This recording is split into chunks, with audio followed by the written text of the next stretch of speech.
Hello.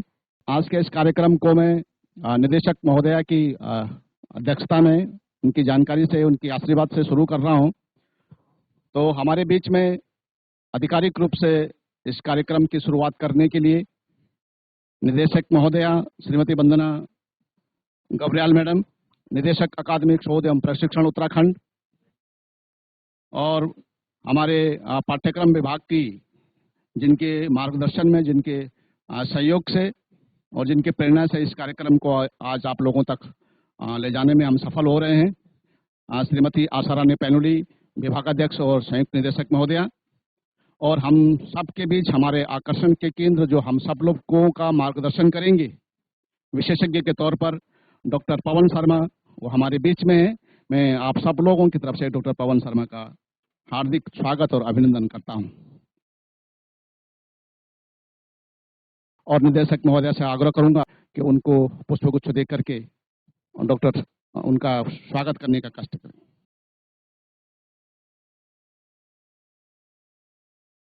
एक सुंदर सा फ्लावर जी। तो डॉक्टर साहब का बहुत बहुत स्वागत निदेशक महोदय के द्वारा।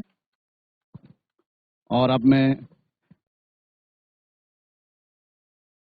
संयुक्त निदेशक महोदय से आग्रह करूंगा कि हमारे डायरेक्टर मैडम को भी थोड़ा सा सम्मान के रूप में वैसे ही स्वागत करने का कष्ट करें।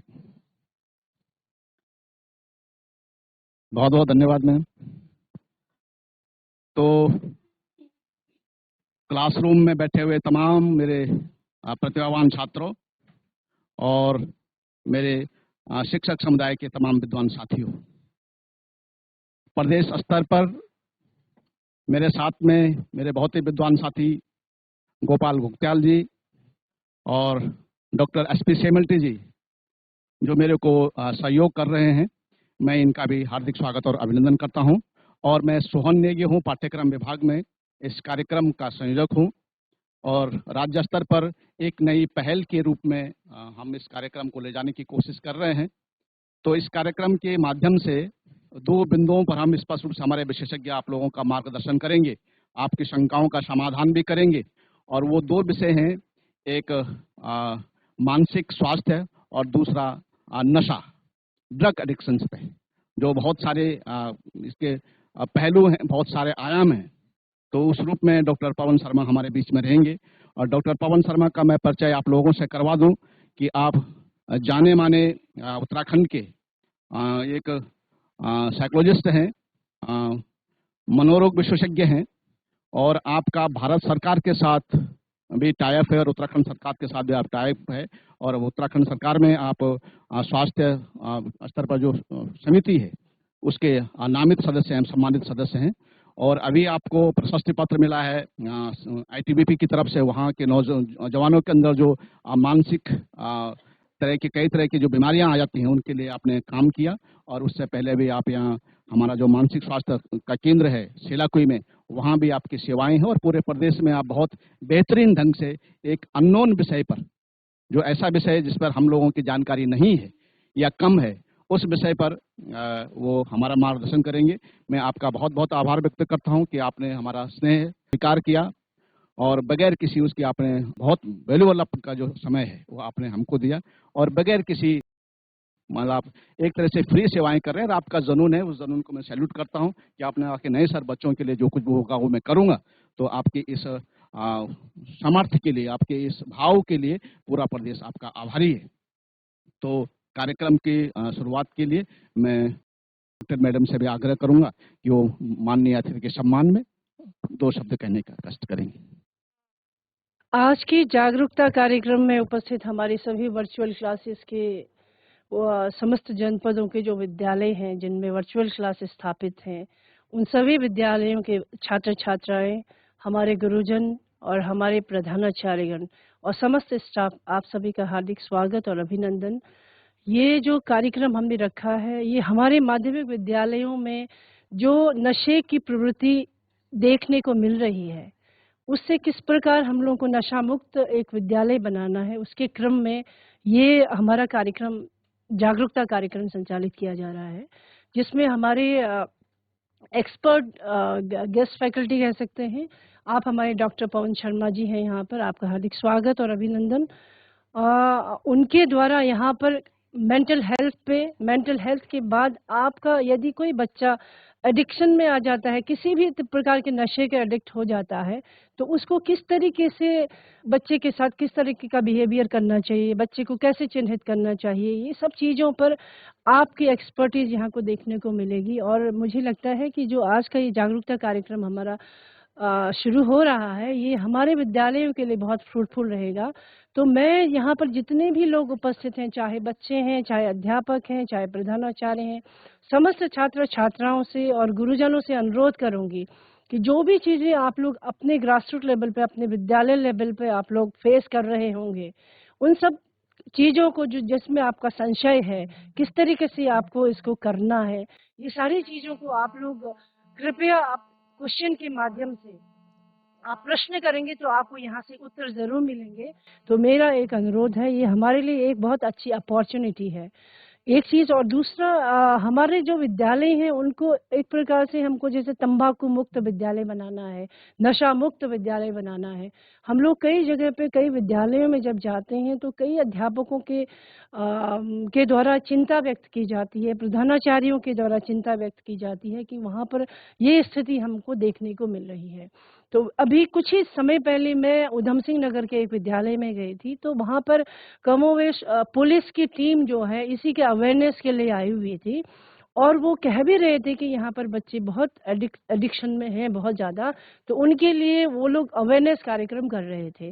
तो मुझे बहुत अच्छा लगा कि बहुत जगह पे हमारी पुलिस कर्मी जो हमारे साथी सहयोगी हमारे भाई लोग हैं, वो इसको दूर करने के लिए हमको हेल्प कर रहे हैं और किस तरीके से चिन्हांकन कर रहे हैं। उसमें हमारे जो उन विद्यालयों में कार्यरत अध्यापक अध्यापिकाएं हैं या हमारे उन विद्यालयों में कार्यरत प्रधानाचार्य हैं, उनके माध्यम से उनके जागरूक होने के कारण ही वो वहाँ पे आके अपने लेक्चर्स दे पा रहे हैं, अपने एक्सपर्टीज़ को वहाँ बता रहे हैं और किस तरीके से चिन्हांकन करना है और कैसे उसकी रोकथाम करनी है, उस सब के बारे में वो सब बता पा रहे थे। तो ये हमारे लिए बहुत अच्छी बात है। एक चीज़ और मैं ये कहूँगी कि हम सबको ये जागरूक होना चाहिए कि किसी भी विद्यालय के बाहर 100 मीटर के जो रेडियस में ना कोई भी ऐसा दुकान नहीं होना चाहिए जहाँ पर ये सारी चीज़ें मिलती हों। इस चीज़ को आप लोग ज़रूर नोट कर लें।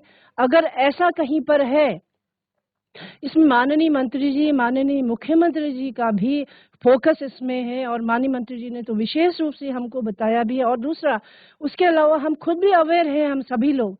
तो मैं आपसे चाहती हूँ कि यहाँ पर जितने भी प्रधानाचार्य हैं हमारे टीचर्स हैं, गुरुजन हैं, आपसे मेरा अनुरोध रहेगा कि उन सबको जो एक 100 मीटर के रेडियस में इस तरीके की दुकान चलाते हैं जहाँ पर बीड़ी, सिगरेट, गुटखा या इस तरीके की चीज़ें रखी जाती हैं, तो उनको वहाँ से हटाने के लिए आप प्रशासन की मदद लीजिए, पुलिस की मदद ज़रूर लीजिए ताकि हमारे बच्चों की वहाँ तक पहुँच भी ना हो। एक चीज़ और, यदि कोई बच्चा ऐसा होता है जो बिल्कुल गुमसुम रह रहा है, चुप रह रहा है, अलग रहने की कोशिश कर रहा है, आपसे बातचीत करने में कतरा रहा है, मुझे लगता है कि आप लोगों को ये सारी चीज़ों को नोटिस करना चाहिए और हम लोगों को ऐसा वातावरण विद्यालय में देना चाहिए, एक खुशनुमा वातावरण जहाँ पर एक बच्चा अगर किसी चीज़ को सफ़र कर रहा है, तो आपको बता सके, आपको प्रश्न कर सके, आपसे पूछ सके, ऐसा एटमॉस्फेयर हम लोगों को अपने विद्यालयों में बनाना है। उसके लिए भी एक शुरुआत है, उसके लिए भी एक जागरूकता है।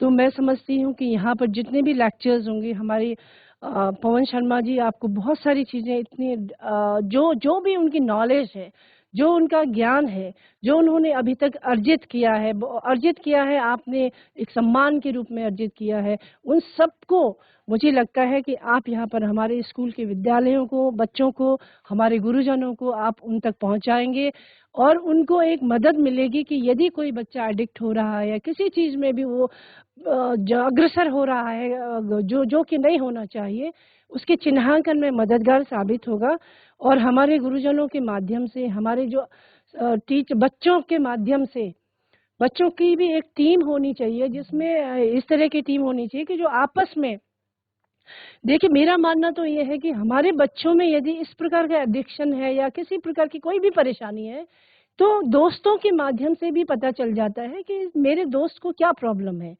तो दोस्ती इतनी गहरी होनी चाहिए कि मुझे अपने दोस्त के बारे में सब कुछ पता हो और हम उसको मदद कर सकें किसी भी चीज़ से निकलने के लिए, जो उसको प्रॉब्लम से निकालने में हमारे दोस्तों की मदद भी बहुत ज़रूरी होती है। क्योंकि हम इसको समझते हैं कि हमारे जो दोस्त होते हैं वो बहुत अच्छे साथी होते हैं, जो हमें अच्छी चीज़ों के लिए साथ देते हैं और अच्छी चीज़ों की को बताते हैं।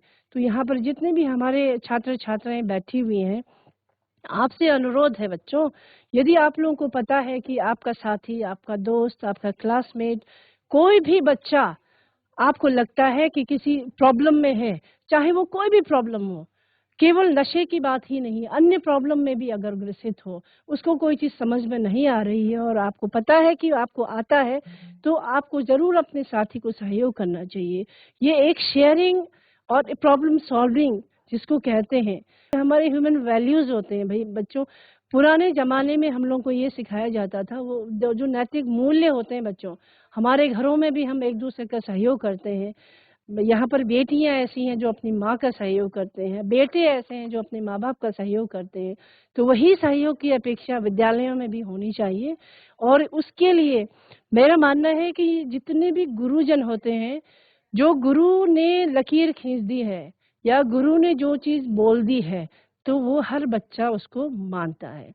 तो यहाँ पर गुरु ही सब कुछ है। किसी भी बच्चे को दिशा तय देना और उसकी दशा को तय करना गुरुजनों के ऊपर है। तो गुरुजन यहाँ पर जितने भी बैठे हैं, आप सभी से मैं अपील भी करती हूँ कि आपका बहुत बड़ा हाथ हो सकता है। हमारा जो बच्चा है आपके साथ पढ़ता है, आपके सानिध्य में रहता है, उसके जीवन को आगे बढ़ाने में, उसको जीवन को एक उज्ज्वल भविष्य देने के लिए आपका कितना बड़ा योगदान हो सकता है, इस चीज़ को आप लोगों को मानना पड़ेगा पहले।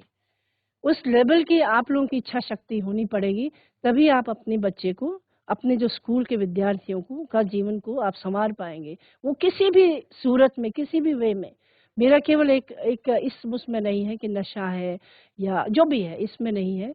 हर क्षेत्र में आप उनके साथी बन सकते हैं, उनके राहगीर बन सकते हैं, उनके मार्गदर्शक बन सकते हैं। अध्यापक तो मुझे लगता है कि ऐसा दीपक होता है जो खुद तो जलता है, सबको रोशनी देता है। तो आप लोगों को ये चीज़ भूलना नहीं चाहिए कि आप एक दिया के समान, एक दीपक हो जो हमेशा खुद को जलना है, बट सबको रोशनी देना है। तो आपके ऊपर ही हमारा जो भविष्य है, बच्चों का और राष्ट्र का जो भविष्य है वो निर्भर करता है। तो जैसे आप करेंगे, वैसे ही हमारे बच्चे करेंगे। एज़ पेरेंट, बच्चे जो हैं, बच्चे पेरेंट्स की बात को हमेशा नहीं मानते हैं, हर बात को नहीं मानते हैं। कुछ बातों को मानते हैं, कुछ नहीं मानते हैं। लेकिन मैं समझती हूँ कि जो अध्यापक होता है, वो जो अध्यापक जो चीज़ बताता है, वो हर बच्चा मानता है। तो आप में अपने जो ताकत है गुरु की, तो शिष्य के लिए वो आप ही उसका भविष्य निर्माण कर सकते हैं। तो ये सब चीज़ों में भी आपको अग्रसर होके काम करना है। तो मुझे लगता है कि हम लोग इसमें बहुत अच्छे आगे आएँगे और हमारे सारे संस्थान, हमारे सारे विद्यालय नशा मुक्त होंगे। और पवन शर्मा जी यहाँ पे आपको बहुत सारी चीज़ें बताएँगे और साथ ही में केवल स्कूल तक ही इसको सीमित नहीं रखना है बच्चों। हमारे घरों में, हमारे पड़ोस में, हमारे परिवारों में, हमारे गाँव में, इन सब चीज़ों को कोशिश ये करनी है। यहाँ पे जो बच्चे बैठे हुए हैं, आप एक मीडिएटर हैं, माध्यम हैं। किसी भी कार्यक्रम को अगर सक्सेस बनाना है, तो बिना हमारे विद्यार्थियों के, बिना हमारे अध्यापकों के कोई भी कार्यक्रम सक्सेस नहीं हो सकता है। चाहे वो केवल विद्यालय शिक्षा का कार्यक्रम हो, चाहे मेडिकल का कार्यक्रम हो, चाहे जनसंख्या शिक्षा का हो, चाहे कोई भी कार्यक्रम हो। जितने भी कार्यक्रम होते हैं, उसमें बिना अध्यापक के, बिना विद्यार्थियों के कोई भी कार्यक्रम को आप फैला नहीं सकते हो, जागरूक नहीं कर सकते हो। इसीलिए आप बहुत महत्वपूर्ण हैं। हम क्या हैं, वो हमको पता होना चाहिए। बाकी मेरी बहुत-बहुत शुभकामनाएँ। किसी की कोई क्वेरीज़ होंगी, आप खुल के बोलें। अब कोई शर्माने की ज़रूरत नहीं है, किसी से घबराने की ज़रूरत नहीं है और डरने की भी ज़रूरत नहीं है। मैं यहाँ पे जितने भी अध्यापक उपस्थित हैं, आपसे मैं अपील भी करती हूँ, ऐसा माहौल बनाइए, ऐसा सुरक्षित माहौल आपको बनाना है कि आपके पास जो बच्चा है, वो खुल के आपको बोल सके कि सर, मैडम मुझे ये प्रॉब्लम है, प्रिंसिपल सर मुझे ये प्रॉब्लम है, मेरे साथी को ये प्रॉब्लम है, ताकि वो उसका सॉल्यूशन दे सकें। और केवल उनके शिकायत करने या किसी चीज़ को जानने तक ही नहीं, बल्कि उसको सॉल्यूशन देने तक आपकी भूमिका होनी चाहिए और आगे तक ले जाने की आपकी भूमिका होनी चाहिए। तो thank you so much. Thank you, thank you, thank you. बाधा आपके और डॉक्टर पवन शर्मा के बीच में नहीं बनूंगा। हम भाग्यशाली हैं, हमारा सौभाग्य है कि हमारे बीच में डॉक्टर पवन शर्मा जी हैं। तो मैं पवन शर्मा जी से आग्रह करूंगा कि वो अपना मार्गदर्शन देना शुरू करें।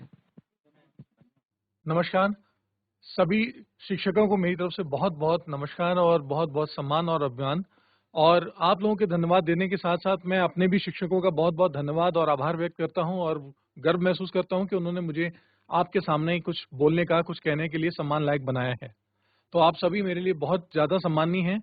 और इसी के साथ मेरे जितने भी यहाँ पे छात्र दोस्त हैं, देखिए आप लोग भी अभी सीख रहे हैं और मैं भी जीवन में लगातार सीख रहा हूँ और सीखना कभी बंद नहीं होता है। तो मैं भी आप लोगों की तरह एक विद्यार्थी हूँ। तो इस तरह से हम कह सकते हैं कि मैं और आप दोनों एक दोस्त हैं और आज हम लोग दोस्त की तरह से ही ऐसे कुछ मुद्दों पे बात करेंगे जो शायद हम लोगों की दोस्ती को और मजबूत करेगी और हम लोगों के लिए आगे जीवन में काम करेगी। तो इस चीज़ को बात करते हुए मैं शुरुआत करना चाहता हूँ आपको सिर्फ ये बताने के लिए कि आप कौन हैं, क्या करते हैं और किस तरह से हम दुविधा में फंस जाते हैं। अगर आप देखेंगे तो हम इंसान, हम मानव दुनिया की कृति में देखेंगे तो शारीरिक रूप से बहुत कमजोर हैं।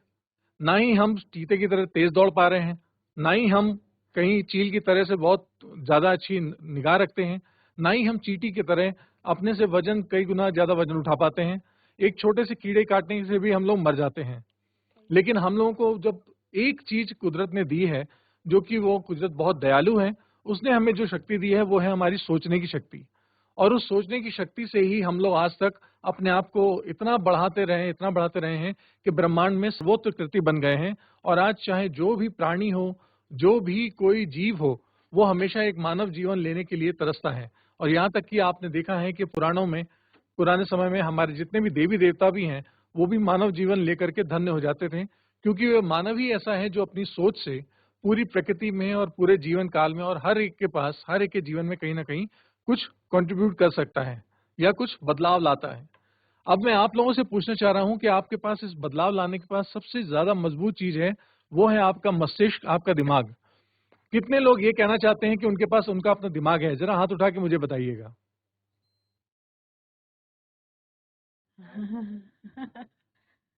और जितने लोगों ने हाथ उठाया है, कृपया मुझे ये बताइए, क्या उस दिमाग के स्वामी आप हैं या कोई और है? पक्का? बिल्कुल। जी। अब मैं आपको फिर से दोहरा रहा हूं कि जितने लोगों ने हाथ उठाया था कि मेरा दिमाग है, मेरे पास दिमाग है, मैं मालिक हूं, आप ये बताइए कि कौन लोग हैं जितने अपना मालिक खुद हैं अपने दिमाग के? जो भी वो कुछ करते हैं उनका खुद का स्वभाव है, वो किसी और की वजह से नहीं करते। दूसरा हाथ उठा के बताइएगा। बढ़िया, बहुत अच्छे। यानी अब जो भी कुछ आप कर रहे हैं वो सिर्फ और सिर्फ अपनी मर्जी से कर रहे हैं और आपका दिमाग ही उसके लिए बता रहा है। लेकिन अभी अगले कुछ समय में आपको शायद ये जानकारी मिल जाएगी कि जो भी आपका दिमाग आपके लिए काम कर रहा है वो असल में आपकी वजह से नहीं कर रहा है, वो किसी और की वजह से कर रहा है। और जो भी आप कार्य कर रहे हैं, जो भी आप घटनाएं कर रहे हैं, जो भी आपका व्यक्तित्व बन रहा है, चरित्र बन रहा है, उस पर बाहर की चीजें किस तरह से आपके पास और ज्यादा इन्फ्लुएंस करती हैं और ज्यादा आपको प्रभावित करती हैं। आप लोगों ने स्वास्थ्य के बारे में तो सुन रखा है, स्वास्थ्य के बारे में जानते हैं। कितने लोगों को पता है कि सिर्फ शारीरिक रूप से स्वस्थ रहना एक बहुत अच्छी बात है? जरा हाथ उठा के बताइए। स्वास्थ्य मतलब शरीर के हिसाब से बहुत सुंदर और मजबूत दिखना। बढ़िया। अब जरा हाथ नीचे कर लीजिए और ये बताइए कि मानसिक स्वास्थ्य रहने पर कौन लोग मानते हैं कि हम पूरी तरह स्वस्थ हैं?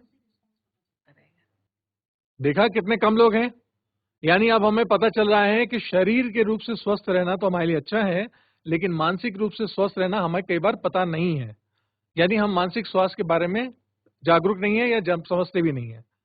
देखो बच्चों, मैं शिक्षकों को भी कहना चाहूंगा और बच्चों को भी कहना चाहूंगा कि हमारे स्वास्थ्य के दो मुख्य कारण हैं, एक हमारा शारीरिक और एक हमारा मानसिक। हम आमतौर पे बचपन से लेकर के बड़े होने तक किसी न किसी फिजियोथेरेपिस्ट के पास, किसी न किसी फिजिशियन के पास, किसी न किसी डॉक्टर के पास जाते हैं और सिर्फ इसलिए जाते हैं कि हमें अपना शारीरिक स्वास्थ्य ठीक रखना होता है। जैसे कि जुकाम हो गया, नजला हो गया, वायरल फीवर हो गया, इन चीजों के लिए आसपास जा रहे हैं। लेकिन हमारा मानसिक स्वास्थ्य कब खराब होता है हमें पता भी नहीं चलता, और इसी तरह से हम कुछ चीजें करते रहते हैं। मैं कुछ जानकारियां आपके साथ पीपीटी के माध्यम से साझा करूंगा, जो शायद आपके लिए ज्यादा रुचिकर होंगी और आपको अच्छी लगेंगी। देखिए, जो मैं आपसे बात कर रहा था कि आप स्वास्थ्य को क्या समझते हैं, फिजिकल हेल्थ या मेंटल हेल्थ, तो आपको ये जान करके बहुत बड़ा ताज्जुब होगा कि जिस तरह से हम लोग हर साल डॉक्टर के पास जाके अपना ब्लड टेस्ट कराते हैं, शुगर टेस्ट कराते हैं, यूरिन टेस्ट कराते हैं, उसी तरह से हमें कई बार अपने ब्रेन को लेकर के भी जाना चाहिए, दिमाग को, मस्तिष्क को लेकर के भी जाना चाहिए कि हमें कुछ प्रॉब्लम है, कुछ इश्यू है। लेकिन ये इश्यू और ये प्रॉब्लम हमको पता कब करेंगे, जब हमें कोई इसके बारे में बताएगा, क्योंकि अभी तक हमें इसके बारे में जानकारी भी नहीं है। आप में से कितने लोग ऐसे हैं जिनको गुस्सा आता है, जरा हाथ उठाएं। और कितने लोग ऐसे हैं जो अपने आप को उदास महसूस करते हैं, वो भी हाथ उठाएं। और कितने लोग ऐसे हैं जिनको डर लगता है, घबराहट लगता है, अब वो हाथ उठाएं।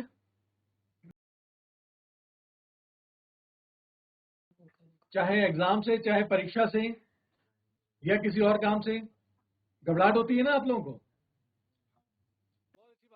देखिए, आपको ये बात पता है कि आपकी जो मानसिक स्थिति है वो कई बार गलत हो रही है, यानी आपको गुस्सा आ रहा है, चिड़चिड़ापन महसूस हो रहा है, नाराजगी हो रही है। बस यही बिल्कुल वैसे ही सिम्टम है जैसे हमारे पास नजला जुकाम बुखार के होते हैं। अगर इस तरह से आपको नजला जुकाम बुखार करते हैं तो आपको पता चलता है कि आपके शरीर में बीमारी है, तबियत खराब है और हमें डॉक्टर को दिखाना है। इसी तरह से जब आपका कभी मूड बिगड़ जाए, आपका सेहत खराब होने लगे, आपकी सोच खराब होने लगे, आपको तुरंत समझ लेना चाहिए कि हमारा मानसिक स्वास्थ्य दिक्कत में आ रहा है, हमें किसी की सलाह लेनी पड़ेगी। ये सलाह आप कहीं भी ना कभी अपने बड़े बुजुर्गों से ले सकते हैं, अभिभावकों से ले सकते हैं, शिक्षकों से ले सकते हैं, और अगर कभी आपको आपकी जिज्ञासा का या आपकी परेशानियों का सवाल ना मिला हो तो आप कभी ना कभी पेशेवर के पास जरूर जा सकते हैं, यानी प्रोफेशनल डॉक्टर से, साइकोलॉजिस्ट से मिल करके आप अपनी समस्या को समाधान ले सकते हैं। आपको ये बताना चाहेंगे कि आपकी मेंटल हेल्थ ज्यादातर हम लोग इसलिए ध्यान नहीं देते हैं क्योंकि हम उसको अपनी एक कमजोरी की तरह से मांगते हैं, और उससे जुड़ा हमारे पास कहीं पुराना एक स्टिग्मा है, यानी शर्मिंदगी की भाषा भी है। अगर आप कहते हैं कि हमारे दिमाग में कोई प्रॉब्लम है या हमारे मानसिक तौर से कोई शिकायत आ रही है, तो आमतौर पे आपको शर्मिंदा होना पड़ता है और आपको एक अलग से देखा जाता है और कुंठा की भावना से देखा जाता है। तो वो एक कलंक जैसा हमारे साथ जुड़ता है, इसलिए कई बार हम नहीं बोल पाते हैं। किन बच्चों ने डिप्रेशन सुन रखा है, जरा हाथ उठाइए। डिप्रेशन सुन रखा है आपने, बिल्कुल अच्छी बात है, बहुत बढ़िया। हाथ नीचे करके अब फिर बताइएगा, एंग्जाइटी कितनों ने सुन रखा है, एंग्जाइटी के बारे में सुन रखा है? चलिए बढ़िया। देखिए, जिस तरह से आप जुकाम बुखार की बात कर रहे हैं, वैसे ही आपके लिए एंग्जाइटी और डिप्रेशन बहुत छोटी सी चीज होती है जो हम लोग रोज के दिन दैनिक कार्यों में महसूस करते हैं। आपको दुख होता है, किसी चीज से दुख होता है, जरा हाथ उठाएं। बुरा लगता है, दुख होता है, हाथ उठाएं। बहुत अच्छी बात है।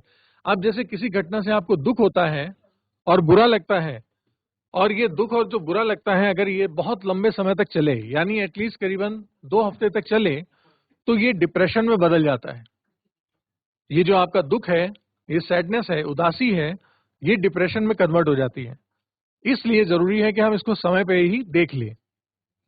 ये बिल्कुल आपके लिए, देखिए जैसे हमने आपको स्क्रीन पे दिखाया, ये वैसे ही काम करती है जैसे कि डिप्रेशन, एंग्जाइटी, फीवर और आपका जुकाम, नजला, इस तरह की चीजें से।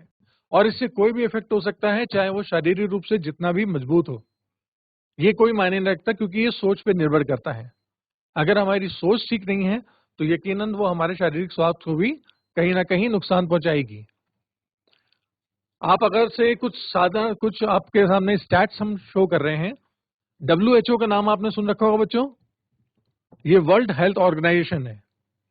इसके अकॉर्डिंग बताते हैं ये कि इंडिया में, भारत में सबसे ज्यादा मेंटल पेशेंट रहते हैं, यानी जिनको सबसे ज्यादा दिमागी रूप से चिंता है, परेशानी है, कोई इश्यू है, वो सबसे ज्यादा आबादी हमारे भारत में है।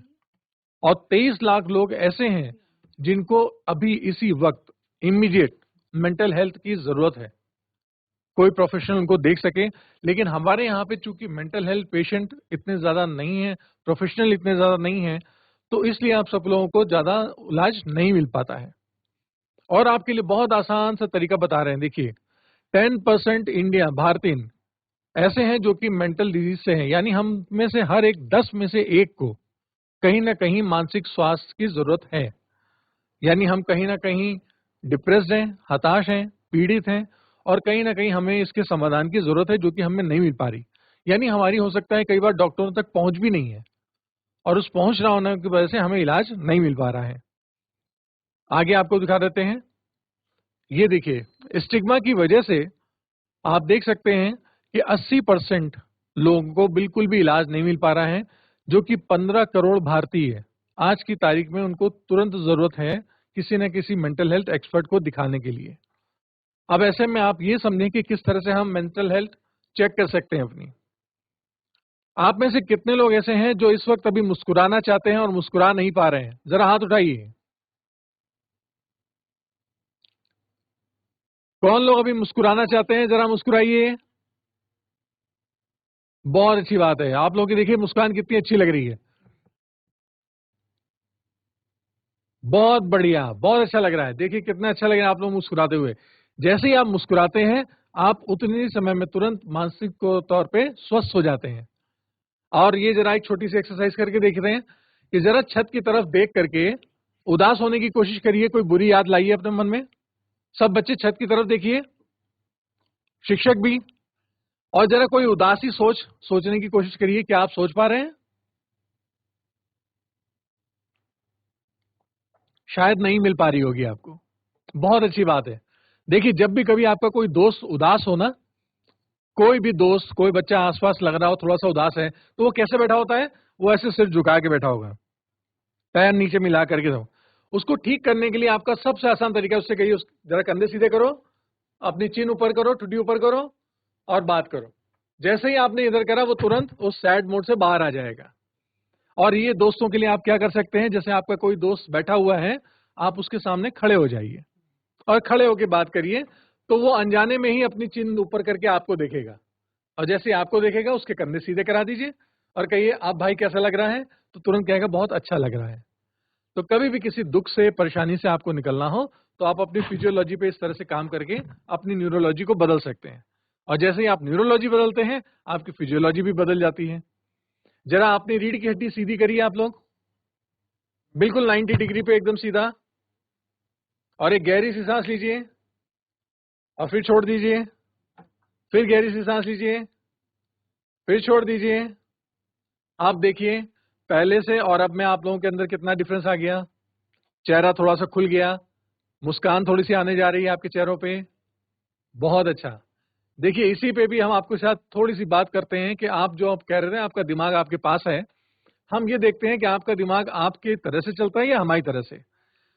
जरा एक रंग के बारे में सोचिए अपने मन में। सोच लिया? अब एक औजार के बारे में सोचिए, टूल के बारे में। डन? जिन्होंने सोच लिया, बहुत अच्छी बात। देखिए आपकी स्क्रीन में कितने लोगों ने ये सोच रखा था? जरा हाथ उठाइए। आप देखिए, मुझे यहां से बैठे हुए पता चल गया कि आपके दिमाग में क्या चल रहा है। कि आपने लाल रंग सोचा था और एक हथौड़ा सोचा था, और यह आपकी स्क्रीन पे भी है। तो आप इस तरह से समझ सकते हैं कि अगर आप ये जान लें कि आपका दिमाग कैसे काम करता है, तो उसको चलाना जरा आसान हो जाता है। और जब नहीं चला पाते हैं, तब हमारे पास ऐसी दिक्कतें आती हैं कि हम उन दिक्कतों से बाहर नहीं निकल पाते, और हमारे पास कई परेशानी आती हैं जो शायद कभी हमें इतना परेशान करती है, इतनी दिक्कत करती है कि हम अपना बहुमूल्य जीवन तक खत्म कर लेते हैं। आपको कुछ शेयर करना चाहूंगा, आप देखें, आपको भी ताजुब होगा। WHO के अनुसार हर 40 सेकंड में इस संसार में कोई ना कोई व्यक्ति आत्महत्या के माध्यम से अपना जीवन खत्म कर रहा है। देख लीजिए, ये कितनी ज्यादा दुर्दशा की बात है कि जितनी देर में हम लोग बात कर रहे हैं, ना जाने कितने लोगों ने अपना बहुमूल्य जीवन खो दिया होगा। उसी के हिसाब से 7 लाख से ज्यादा लोग हर साल कहीं ना कहीं अपना जीवन खत्म कर रहे हैं। उसके बाद आप ये देख सकते हैं, देखिए जो उसमें 80% के लगभग केसेस हैं, वो ज्यादातर उन देशों में हैं जो कि अभी मिड इनकम में है। यानी बहुत ज्यादा अमीर भी नहीं है और बहुत ज्यादा गरीब भी नहीं है, वो बीच के स्तर पे हैं। उनके जीवन शैली वहां पर जा रही है। ये ज्यादातर किस लिए होता है कि हम कई बार ऊंचे शहरों में तो ऊंची जीवन शैली को नहीं आजमा पा रहे हैं, और निजी जीवन शैली में नहीं रह पा रहे हैं। और इस वजह से हम कई बार इस द्वंद में आकर के ऐसे कदम उठा लेते हैं। और फिर आप देखेंगे कि सन 2021 में लगभग 1,64,000 लोगों ने आत्महत्या करी। उसी तरह से 2022 में 1,70,000। आपको ये मैं स्टैट्स इसलिए दिखा रहे हैं कि आप ये समझ सकें कि आज हम कितने नए नए नौजवान, होशियार और बहुत अच्छे ब्रिलियंट लोगों को खो रहे हैं, जो न जाने अगर अभी हमारे पास रहते तो हमारे जीवन में और हमारे देश की बहुत ज्यादा कायाकल्प बढ़ सकते थे। जिसमें बहुत सारे ऐसे हैं जो कि IIT के स्टूडेंट्स रहे हैं, कोई फौजी रहे हैं, कोई बहुत अच्छे पेशेवर रहे हैं। और इसी में अगर आपके साथ में कुछ एक फैक्ट बांट रहा हूं, वो है उत्तराखंड के बारे में, कि अगर उत्तराखंड में आप देखें तो लगभग 5 लोग हर दिन आत्महत्या जैसी घटनाओं से अपना जीवन खत्म कर रहे हैं। ऐसा हमारे राज्य की पुलिस का कहना है, जो उनके पास आधिकारिक आंकड़ा है। यानी हमारे पास देख लीजिए कि 800 लोग करीबन साल भर में अपने जीवन खो रहे हैं। लेकिन अगर हम लोगों ने सर्वे करा है अपने हिसाब से, जो हमारी ये संस्थाएं हैं, इंस्टीट्यूट ऑफ साइकोमेट्रिक, उन्होंने ये बताया है कि ये आंकड़ा करीबन 1721 का है, यानी ये डबल है। तो यानी आंकड़ा देख लें कि 4 से 5 लोग अपने आप को कहीं ना कहीं आत्महत्या से अपना जीवन खत्म कर रहे हैं। ये क्यों हो रहा है? ये इसलिए हो रहा है कि कई बार हम अपना मानसिक स्वास्थ्य ठीक तरह से उतना मजबूत नहीं रख पा रहे हैं, और हम इस कमजोरी की वजह से अपने साथ जो हमारे इश्यू हो रहे हैं, जो परेशानियां हैं, जो समस्याएं हैं, उसका उत्तर नहीं पा रहे हैं। आप लोगों को जब भी कभी कोई समस्याएं आती हैं, कोई दिक्कत आती है, आप सबसे पहले किसके पास जाते हैं? अपने पिताजी के पास, माताजी के पास? कौन लोग जाता है, जरा बताएं हमें, हाथ उठाएं। बढ़िया। अब आप हाथ नीचे कर लें। आप बताएं मुझे कि शिक्षकों से कौन बताता है अपनी अपनी परेशानियां? हाथ उठाएं। बहुत अच्छी बात है। मुझे ये देख के खुशी हो रही है कि आप लोग ने बराबर आंकड़े में हाथ उठाया है, शिक्षकों का भी और माता पिताओं का। बल्कि शिक्षकों में अभी कुछ लोगों ने हाथ ज्यादा उठा दिए हैं। तो हमें अच्छा लग रहा है कि आपका शिक्षक और छात्रों का बॉन्ड बहुत अच्छा बना हुआ है। अब आपको ये सोचना चाहिए कि किस वजह से ऐसी दिक्कतें आ रही हैं कि हमारे पास ये ऊर्जा खत्म हो रही है और इस वजह से हम अपना जीवन खत्म कर पा रहे हैं। तो मैं आपके साथ अभी ये देखिए शेयर कर रहा हूं, ये कारण है। अगर आप लोगों को कभी भी लगता है कि आपको थोड़ा सा इरिटेशन हो रही है, गुस्सा आ रहा है, डिस्कम्फर्ट है यानी आराम नहीं मिल पा रहा है, अकेलापन आप महसूस कर रहे हैं या फ्रस्ट्रेशन महसूस कर रहे हैं, यानी कुछ दिक्कतें परेशानी हो रही, कंफ्यूजन है। कंफ्यूजन का मतलब क्या कहते हैं आपसे, कि आपको अभी समझ में नहीं आ रहा रास्ता कौन सा है। इसी तरह से हताशा यानी उदासी, कहते हैं मन की उदासी, वहां पर आपको दिक्कत है। कुछ गिल्ट, कुंठा, फियर, डर है आपके पास, या फोबिया है जो कि बहुत लंबे समय से चला आ रहा है। कुछ आपके पास पुरानी याद है जो कि पेनफुल मेमोरी है। कुछ ऐसी यादें हैं जो कि आपके अतीत की हैं, जो आपको परेशान कर रही हैं। इस तरह से आपका कॉन्फिडेंस कम होना, अपने पास आपको ये लगना कि मेरे पास उतना कॉन्फिडेंस नहीं है, मेरा आत्मविश्वास कम है, तो ये भी आपको मानसिक स्वास्थ्य के लिए हानिकारक है। इसी तरह से आपका इंटरेस्ट कम होना जीवन की चीजों में, खेलों में, परिवार में, घर के कामों में, दोस्तों में, या कहीं और ऐसी जगह पे जहां पर लोगों को ज्यादा आनंद आता है, तो ये भी एक ऐसी चीज है जो आपके मानसिक स्वास्थ्य की चीजें बढ़ा रही हैं। अब आपको ये समझ जाना चाहिए कि अगर इनमें से कोई भी चीज आपके पास है और आपके जीवन में ये चीजें जुड़ रही हैं, तो कहीं ना कहीं आपके पास भी मानसिक स्वास्थ्य से लेकर के चुनौतियां हैं, और इसके लिए आपको तुरंत कदम उठा लेना चाहिए। अगर ये वाली परेशानियां आपके साथ जुड़ी रहती हैं बहुत समय तक और आपको इसका इलाज नहीं मिल पाता है, तो हमारा न्यूरल सिस्टम इस तरह से बना हुआ है कि ये अपने आप की सारी परेशानियां अपने शरीर की तरफ प्रदान कर देती है। आप में से कितने लोग हैं जिन्होंने सपने में डर के देखा है? किसी को डर लगा है सपने में? बहुत अच्छी बात है। और जब आप जागे थे वहां से, तो जागते ही आपने देखा तो आपको पसीना आ रहा था बहुत सारा? हाथ उठा के बताएं, पसीना आ रहा था? और आपकी हार्ट बीट भी बहुत तेज थी, और आप हाफ रहे थे, सांस बहुत तेज चल रही थी, और जब सपना टूट गया तो आपको लगा रहे ये तो सपना है, मैं तो सपने में ही डर गई थी खाली। तो वो डर बताइए वास्तविक था या काल्पनिक था? वास्तविक था, हाथ उठाएं। नहीं था, हाँ काल्पनिक था, जरा हाथ उठाएं। बहुत अच्छी बात है। जी हाँ, अब देखिए जब काल्पनिक डर से आप डर रहे थे लेकिन आपके शरीर में वही हलचल हो रही थी जो कि एक वास्तविक डर के साथ होती है। और जैसे ही आपको डर लगा आपके शरीर में सारी संवेदनाएं शुरू हो गई, क्योंकि आपकी इमेजिनेशन, आपकी कल्पना भी आपको वैसे ही डराती है जैसे वास्तविकता में। एक और उदाहरण करके देखते हैं जरा सब लोग। फिर से रीढ़ की हड्डी सीधी करिए, अपनी अपनी रीढ़ की हड्डी सीधी करिए, शाबाश। अब आप ये सिर्फ इमेजिन करिए कि आपके हाथ में एक हरा आंवला है, बड़ा चमकता हुआ, और उस हाथ को आप अपने मुंह की तरफ ला रहे हैं और वो आंवला आपके मुंह की तरफ आ रहा है और आप आंवले को दो अपने दांतों से काट रहे हैं और वो काट करके उसका रस आपके मुंह में जा रहा है। कैसा महसूस हो रहा है? जिन लोगों को खट्टा महसूस हो रहा है जरा हाथ उठाइए। क्यों, आपको खट्टा क्यों महसूस हो रहा है? आंवला तो आपने खाया नहीं, फिर कैसे हो रहा है? देखिए ये आपने काल्पनिक आंवला खाया है, आपको हमने अभी इमेजिनेशन में आंवला खिला दिया है।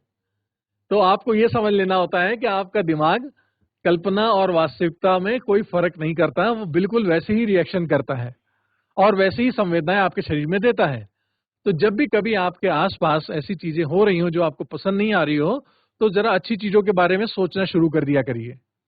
अपने माँ बाप के बारे में, अपने भाई बहनों के बारे में, अपने अच्छे दोस्तों के बारे में, अच्छे टीचर और अच्छी पढ़ाई के बारे में, तो आप तुरंत अच्छा महसूस करना शुरू कर देंगे। इस तरह से आपके शरीर में ये बीमारियां फिर नहीं आएंगी, तो आप स्वस्थ मानसिक दशा में रहेंगे। ये कुछ बीमारियों के नाम है जो अक्सर आते हैं, क्योंकि मेडिकल साइंस ये कहती है कि हमारे पास जो बीमारियां हैं लगभग सारी बीमारियां साइकोसोमेटिक है। साइकोसोमेटिक का मतलब ये होता है बच्चों, साइको मतलब हमारा मस्तिष्क, सोमा मतलब हमारी बॉडी, हमारा शरीर। यानी इन बीमारियों को हम कहते हैं मनोदैहिक, जो मन में पैदा होती है और हमारे शरीर में झलकती है, दिखती है। उनका प्रदर्शन हमारे मन में होता है। और इन बीमारियों का हमारे मेडिकल साइंस में ट्रीटमेंट है, क्योर नहीं है। यानी इलाज नहीं है, सिर्फ साथ साथ में उनके साथ मेडिकेशन चलता रहता है। ऐसी बीमारियों को हम लोग ऑटो इम्यून कहते हैं, ऑटो इम्यूनिटी। इसका मतलब ये हो जाता है कि आपका जो रोग प्रतिरोधात्मक तंत्र है वो आपके अगेंस्ट काम करने लगता है। आप में से कुछ लोग अगर स्पोर्ट्स खेलते हैं जरा हाथ उठाइए। खेल में कौन कौन है? बहुत बढ़िया, सारे लोग हैं। अब आप ये देखिए, जब आप खेल में खेलते तो आपको पता होना था सामने वाली टीम कौन सी है और अपनी टीम कौन सी है। तो आप सामने वाली टीम के खिलाफ खेलते हैं ना। और ऑटो इम्यून जब हमारे शरीर में हो जाता है, उस वक्त जो हमारे शरीर के अच्छे सेल्स हैं, जो हमारी सेना है, जो हमारी प्रतिरोध करती है, डिफेंस करती है, वो हम लोगों को बचाती है। और इस समय जब क्या ऑटो इम्यूनिटी होती है तो हमें ये नहीं पता चलता है कि उनको कैसे कैसे हमें अपने आप को बचाना है। इसलिए हम कहीं ना कहीं कोई गलत हरकत कर बैठते हैं और बीमार होना शुरू कर देते हैं। और आप में से जब कभी किसी लोगों को टेंशन होती है, परेशानी होती है, तो हम लोग क्या करते हैं, कई बार बुरी आदतें अपने साथ अपना लेते हैं। और वो आदतें ऐसी होती हैं जो हम लोगों को नुकसान पहुंचाती हैं। आप में से कुछ ऐसे हैं जो बहुत अच्छा स्पोर्ट्स खेलते हैं, जरा हाथ उठा के बताएं कौन लोग हैं। बहुत बढ़िया। कभी ऐसा होता है कि आप लोगों का मन नहीं होता स्पोर्ट्स खेलने में? किसी दिन ऐसा होता है क्योंकि आप वहां पर ओवर थिंकिंग कर रहे होते हैं, कुछ ज्यादा सोच रहे होते हैं। और जब वो ओवर सोचते हैं, ज्यादा सोचते हैं, तो वो आपके लिए नुकसान पैदा करना शुरू करता है, क्योंकि आपका मस्तिष्क एक बहुत उपजाऊ जमीन की तरह है। ये आपके लिए अच्छी बातें भी वैसी बढ़ाता है और बुरी बातें भी वैसे ही। तो कोशिश करिए कि आपके पास अच्छे विचार हों और उन अच्छे विचारों को लेकर के आप आगे बढ़ा सकते हैं। अदरवाइज क्या होता है कि आप जब अच्छी काम कर रहे होते हैं तो उसके साथ में आपके पास नकारात्मकता शुरू हो जाती है। आप लोगों में से कितने लोगों को पिज्जा पसंद है? जरा हाथ उठा के बताएं। मोमो, चाउमीन,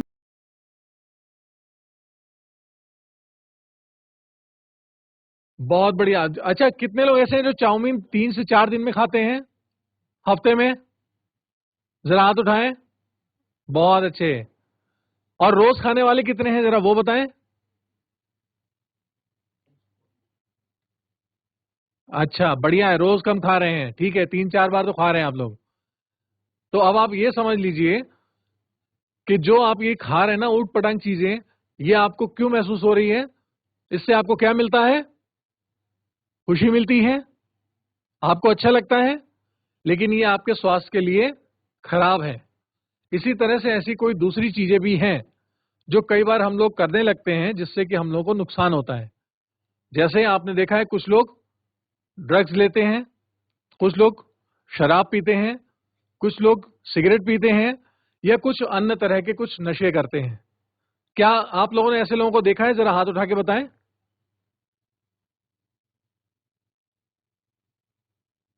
जी हाँ, घबराइए नहीं, आराम से हाथ उठा के बताइए आप लोगों ने देखा अगर तो। जी, बहुत अच्छे। अब आप ये समझिए, ये आप बता सकते हैं ना कि ये जो चीजें करते हैं लोग वो स्वास्थ्य के लिए नुकसानदायक है? कितने लोग मानते हैं? हाथ उठाएं। और उसके बावजूद भी करते हैं। वो इसलिए करते हैं क्योंकि जो ये आप अनहेल्दी आदतें हैं, ये आपको थोड़े समय के लिए उस टेंशन, उस परेशानी से आपको अलग कर देती हैं। इस वजह से हम कई बार उन चीजों को आजमा लेते हैं, और ये चीजें हमारे लिए बहुत नुकसानदायक हैं। ये हमारे शरीर को, हमारे सेहत को, हमारे पढ़ाई को, हमारे समाज में जितना भी हमारा एरिया है उन सबको नाराज करती, नुकसान करती है। इससे हमारी अहमियत कम हो जाती है। आपके कुछ ऐसे दोस्त हैं जिनके पास ऐसी कुछ आदत है? जरा हाथ उठा के बताएं। कोई ऐसे दोस्त हैं आपके पास? जरा हाथ उठाएं।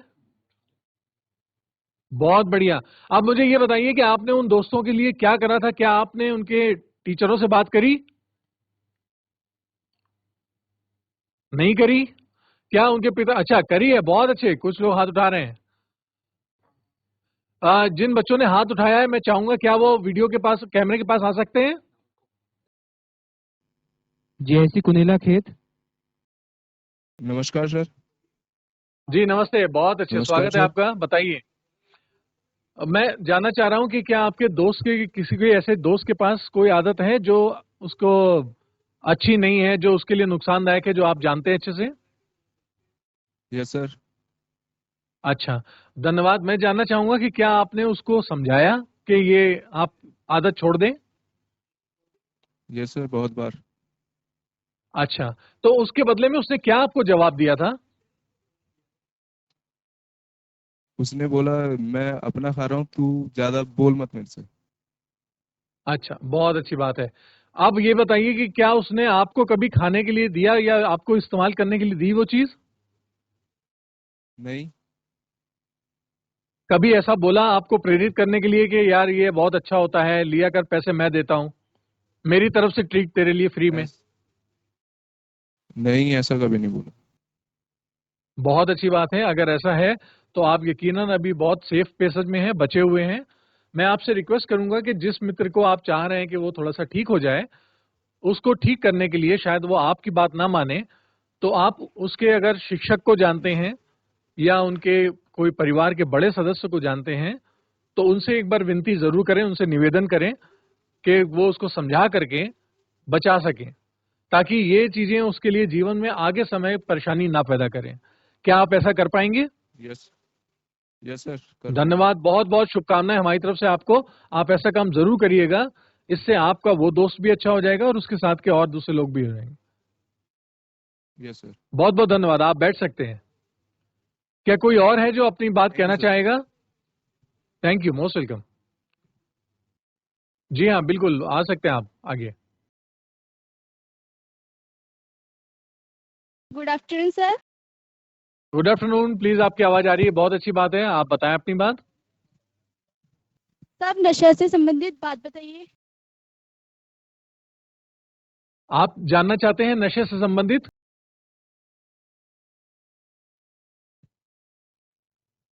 कोई बात नहीं, आपने बात अपनी पहुंचा दी है, हम समझते हैं, हम उसको अभी एनकाउंटर करते हैं। आप प्लीज बैठ सकते हैं, धन्यवाद। गुड आफ्टरनून, प्लीज बताइए।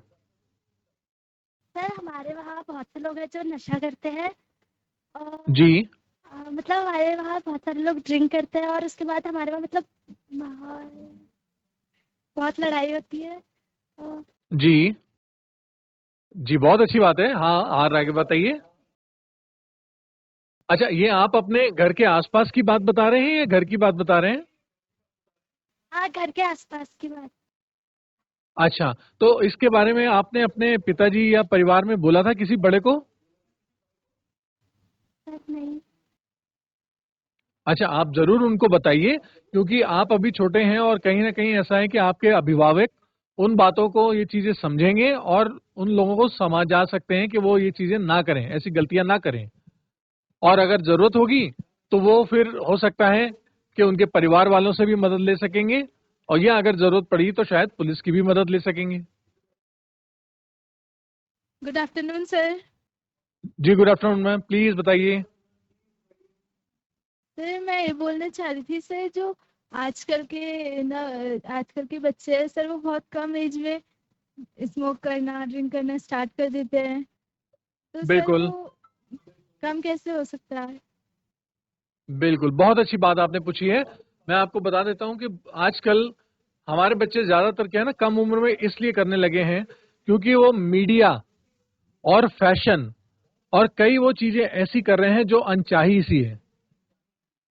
आपने ये बात अच्छी पूछी और आपके माध्यम से मैं बाकी सबको बताना चाहूंगा कि आज जो हमारे बच्चे हैं उनकी एक अवस्थाएं होती हैं, जैसे बाल्यावस्था होती है, किशोरावस्था होती है, फिर युवावस्था होती है, फिर प्रौढ़ावस्था होती है, इस तरह से होती है। लेकिन जिस तरह से आप आजकल हमारे पास माहौल है, तो उसमें किशोरावस्था बीच में से गायब हो गई है। आज बच्चा बाल्यावस्था के बाद सीधे सीधे युवावस्था, यानी वो चाइल्डहुड के बाद सीधे अडल्ट हो रहा है। वो टीन नहीं आ रहा, टीन एज वाली जो स्पेस है वो ब्लैंक हो गई है, क्योंकि हम लोग आज की तारीख में अपने पास एक्सेस चीजें लेने लग गए हैं। हमारे पास मोबाइल आने लग गया है, हमारे पास इंफॉर्मेशन वो आने लग गई है जो हमारे पास अभी नहीं आनी थी, कुछ समय बाद आनी थी। और वो इंफॉर्मेशन आज हमारे पास जब आ जाती है तो हमें इनकरेज करती है कई बार उसको आगे बढ़ने के लिए। और इसमें एक बहुत बड़ा एरिया आता है बुलिंग का। बुलिंग का मतलब होता है कि प्रेरित करना। जैसे आपके दोस्त, आपके आसपास के सराउंडिंग के लोग, वो कई बार ऐसी चीजों को लेकर के आपको बुलिंग करते हैं, आपको चिढ़ाते हैं या आपको प्रेरित करते हैं ताकि आप वो चीजें करना शुरू करें।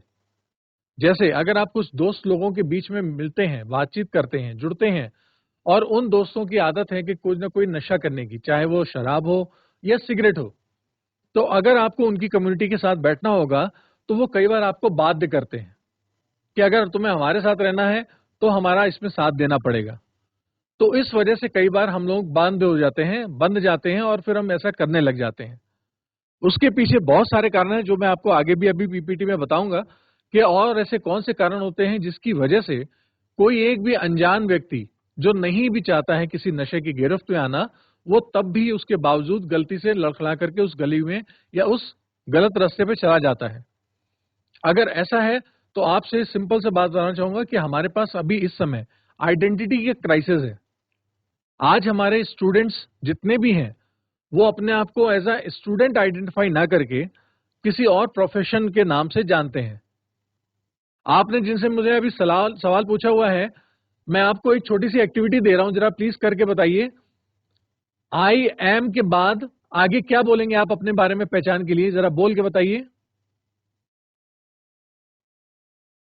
आई एम, मैं क्या हूं, आगे बोलिए, पहचान बताइए अपनी पहचान। I am what, I am dash dash dash.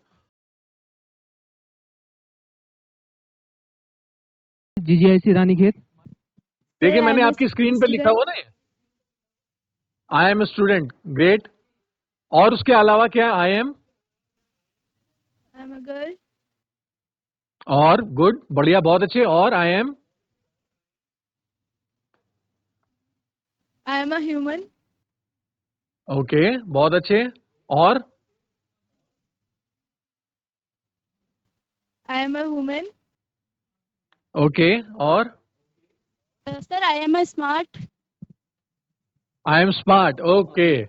चलो ये आपकी आई बात एम जो ब्रेव। कुछ हुई है ये आप, आई एम ब्रेव, ठीक है। अब मैं ये जानना चाह रहा हूं कि जो आपका फिजिकल अपीयरेंस है, जैसा कि अभी पहले आपके साथी ने बताया, I am a girl, I am a lady, I am a women, उसके अलावा आपने अभी बोला आई एम ब्रेव, तो आप कैसे साबित कर सकते हो कि you are a brave? Sir मेहनत करके, और मेहनत करने वाला पढ़ाई लेबोरियस करके। होता है। इसमें ब्रेविटी कैसे आई? बच्चे तो सारे पढ़ रहे हैं, आपके सारे कंपनी पढ़ रही है। ब्रेव बनने के लिए आपको क्या करना पड़ेगा? सर अपने पैरों पे खड़ा होना पड़ेगा और किसी से डरना नहीं होगा। आप ठीक कह रहे हैं बेटा। देखिए, ब्रेव का मतलब ये हो जाता है कि कुछ ऐसा काम करना बहादुरी का जो आमतौर पे दूसरे लोग नहीं कर पा रहे। ठीक है ना? Yes sir. ओके, तो क्या आपने कुछ ऐसा बहादुरी का काम करा हुआ है? नहीं करा? कोई दिक्कत नहीं है। अगर आपने ये नहीं करा है तो आपकी आइडेंटिटी के साथ चैलेंज हो जाता है कि आप ये पहचान कैसे कह पा रहे हैं, क्योंकि आपने ये अभी तक अनुभव नहीं करा हुआ है। जब आप ये अनुभव कर लेते हैं तब आपके साथ आगे नाम जुड़ता है।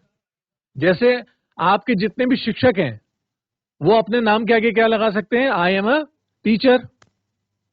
तो आप देखते हैं ना, वो आपके जितने भी शिक्षक हैं वो एक टीचर की तरह से ही आपके साथ व्यवहार करते हैं, उसी तरह से उनका काम करने का तरीका है, उसी तरह से वो आप लोगों के साथ नई नई शिक्षा की बातें करते हैं। ऐसे ही जब आप एज अ स्टूडेंट कहते हैं अपने आप को, तो विद्यार्थी की तरह के सारे आपको गुण करने पड़ते हैं, यानी सारे हरकतें, सारे व्यवहार वो करने पड़ेंगे जो एक विद्यार्थी के लिए है।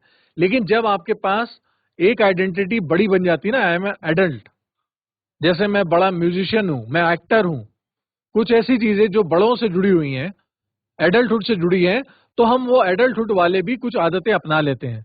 और उन आदतों में कई बार ऐसी होती है जो हमारी आयु के साथ अभी नहीं है। तो उसमें कई बार ऐसा होता है जो शराब, सिगरेट या अन्य तरह के कुछ नशे, उनकी तरफ भी हम चले जाते हैं। तो इसलिए अपनी आइडेंटिटी को पहचान करके आगे चलना वो हमारे लिए ज्यादा आसान होता है और आगे बढ़ने के लिए होता है।